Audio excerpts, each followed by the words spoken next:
اسلام آباد لیے چلیں گے جہاں فضل الرحمان جمعیت علماء اسلام کے سربراہ میڈیا سے گفتگو کر رہے ہیں۔ مسائل کو مذاکرات کے ذریعے حل کرنا چاہتے ہیں۔ مسئلہ کشمیر، ہم افغانستان کے ساتھ بھی برادرانہ تعلقات اور اس میں استحکام کے قائل ہیں۔ بعض اوقات کچھ شکوے شکایات پیدا ہو جاتی ہیں، ہمیں دونوں ملکوں پاکستان اور افغانستان کے داخلی امن و امان مقصود ہے۔ دونوں ممالک کے درمیان اعتماد کے رشتے پیدا کرنا، ان رشتوں کو مضبوط کرنا، یہ ہماری خارجہ پالیسی کا حصہ ہونا چاہیے۔ اس سلسلے میں امارت اسلامیہ افغانستان نے مجھے باضابطہ دعوت دی ہے اور وہ دو طرفہ تعلقات پر بات کرنا چاہتے ہیں۔ انشاءاللہ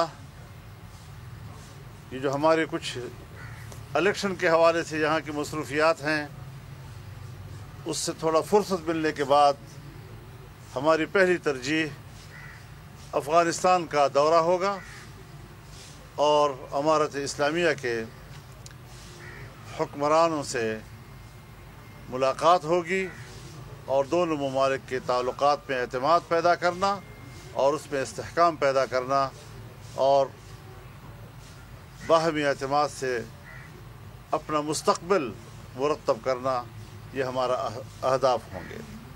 پاکستان کا استحکام افغانستان کی ضرورت ہے اور افغانستان کا استقلال یہ پاکستان کی ضرورت ہے۔ اس وقت ملک کے اندر امن و امان کی صورتحال دگرگوں ہے۔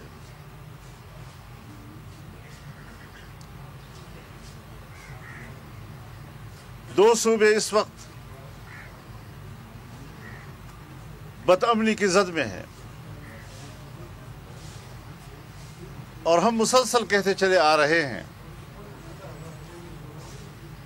کہ جہاں ہمیں الیکشن دیا جائے وہاں انتخابی ماحول بھی ضروری ہے کہ لوگ اس ماحول میں آزادانہ طور پر ووٹ کا بھی استعمال کر سکیں اور تمام امیدوار یکساں طور پر عوام کے پاس جانے کے لیے پرامن ماحول حاصل کر سکیں۔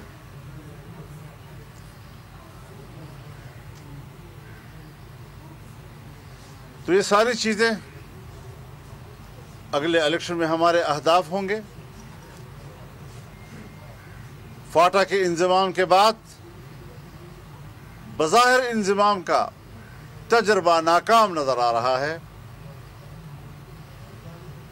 جو وعدے وعید فاٹا کے عوام کے ساتھ ہوئے تھے 10% بھی اس پر عمل نہیں ہو رہا ہے اور وہاں کا عام آدمی اب پریشان ہے کہ ہم فاٹا ہیں یا ہم صوبہ خیبر پختونخوا کا حصہ ہیں۔ 7 سال پورے ہونے کو ہیں، نہ ان کے ساتھ وعدہ کیے گئے سالانہ 100 ارب روپے ان کو دیے جا رہے ہیں۔ میرے خیال میں اب بھی 100 ارب ابھی تک ہم ان کو نہیں دے سکے ہیں، جبکہ ہر سال ہم نے دینے تھے ان کو۔ نہ وہاں پر عدالتیں بیٹھ سکتی ہیں، نہ وہاں پر لینڈ ریکارڈ تیار کیا جا سکا ہے، نہ وہاں میں زمینوں کے تقسیم کا کوئی نظام موجود ہے۔ کوئی پولیس آفیسر جاتا ہے تو وہ حیران و پریشان، کسی طریقے سے بھی وہاں پر لوگوں کو بہتری مہیا کرنے کے لیے کوئی پیش رفت نظر نہیں آ رہی۔ یہ ہمارے اہداف میں ہوگا کہ ہم ان کی بہتری کے لیے اقدامات کر سکیں اور ایک بار پھر میں یہ کہنا چاہوں گا کہ فاٹا کے عوام کو حق دیا جائے کہ وہ اپنے سیاسی مستقبل کا فیصلہ خود کریں۔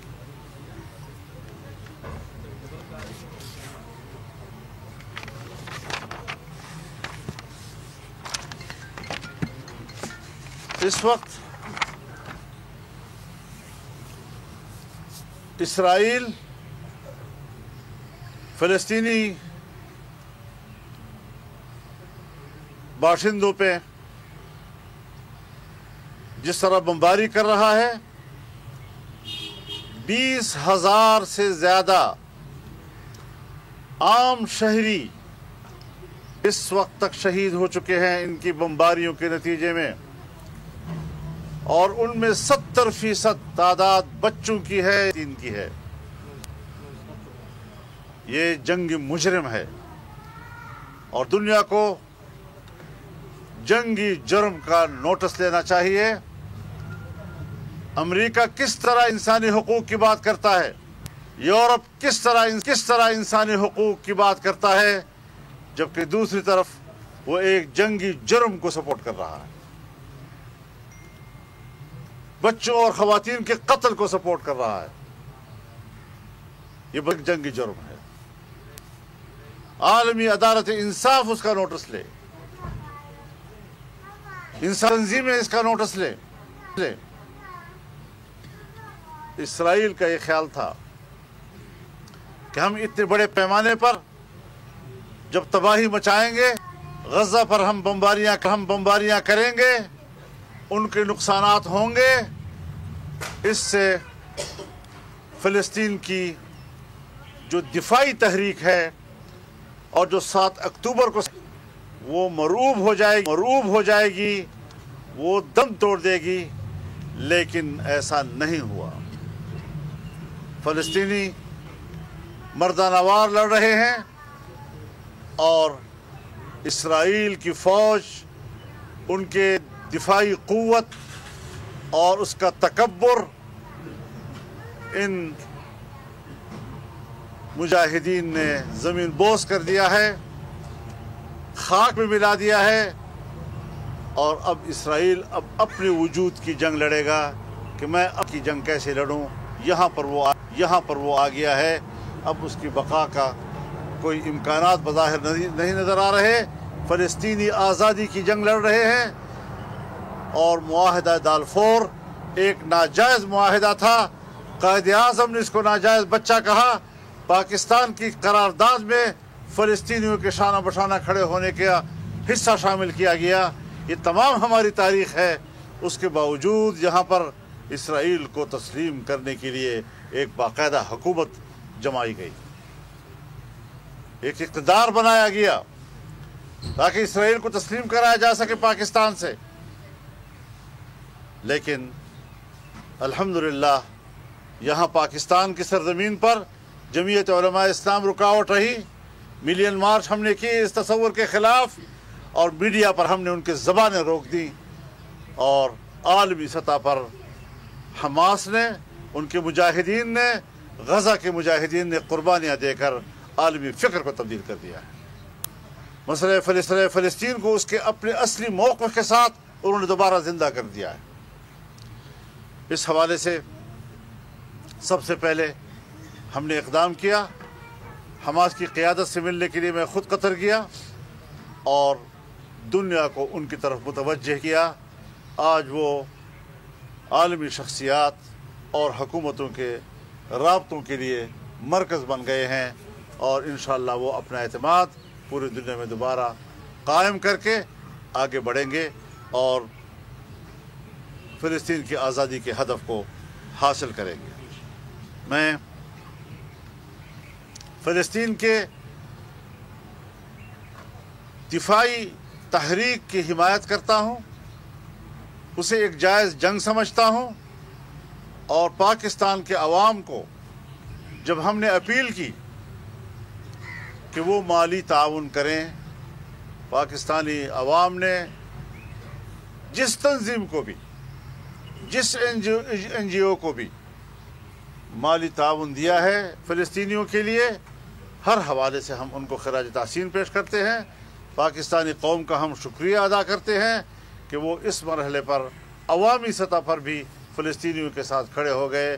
ہم نے خود جو جمعیت علماء اسلام کی سطح پر جلسے کیے، چاہے وہ پشاور کا تھا، چاہے کوئٹہ کا، چاہے کراچی کا، چاہے لاڑکانے کا، بہاولپور کا، مری کا تاریخی جلسے ہوئے ہیں اور قوم نے ان کے ساتھ یکجہتی کا اظہار کیا ہے، اس پر بھی ہم پاکستانی قوم کے شکر گزار ہیں، اور دوبارہ ایک بار ہم حماس کی قیادت کو اور فلسطین کے مجاہدین کو یکجہتی کا پیغام دینا چاہتے ہیں کہ پاکستان کی قوم آپ کے شانہ بشانہ کھڑی ہے۔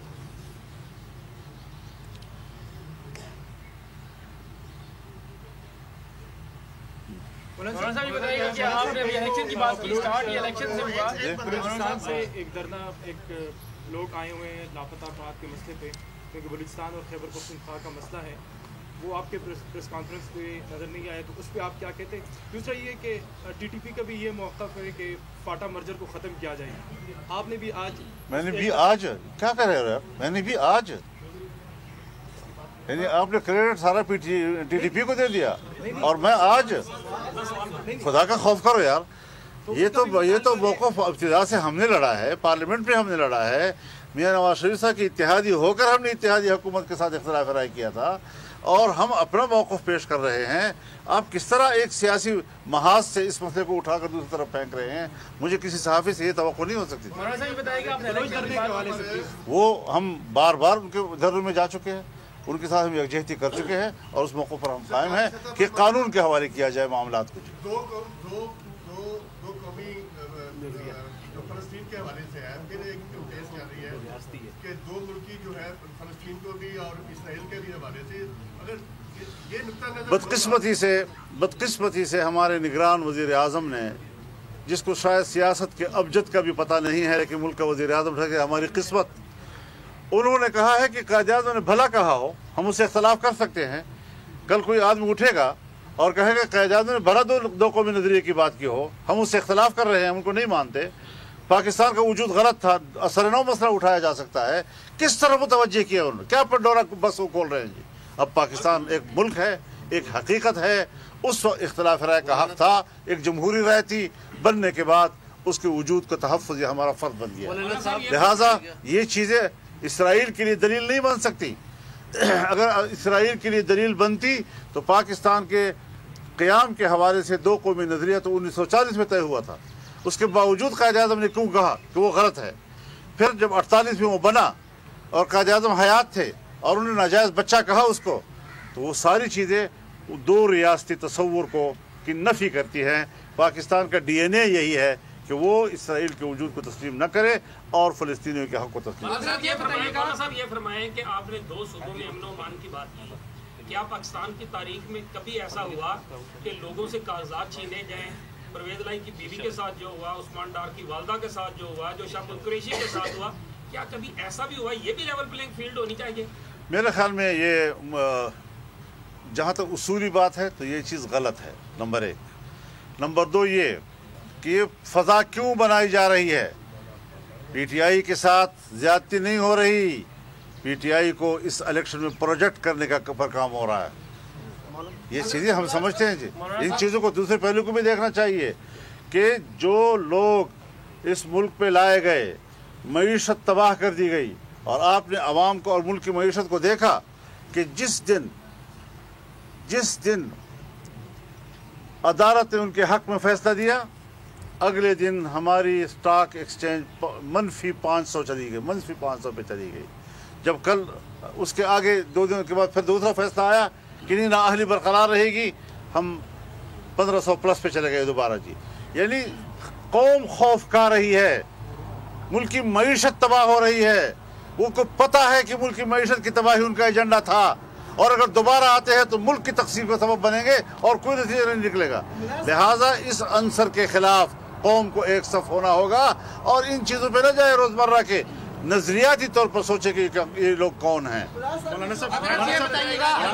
کیا ایک آدمی بولے نا، شرائع صاحب حضرت یہ بتائیے گا کہ ڈی جی خان میں اور ٹانک میں اس وقت جو موجودہ صورتحال ہے، اس میں کیا سمجھتے ہیں؟ جب وہاں پہ پولیس کے اوپر بھی حملے ہو رہے ہیں، ایسے میں الیکشن آپ کس طرح دیکھتے ہیں؟ میں آپ کو بتا رہا ہوں جی کہ بنیادی بات یہ ہے کہ باجوڑ واقعے میں اب تک ہمارے جمعیت علماء اسلام کے 80 کارکن شہید ہو چکے ہیں۔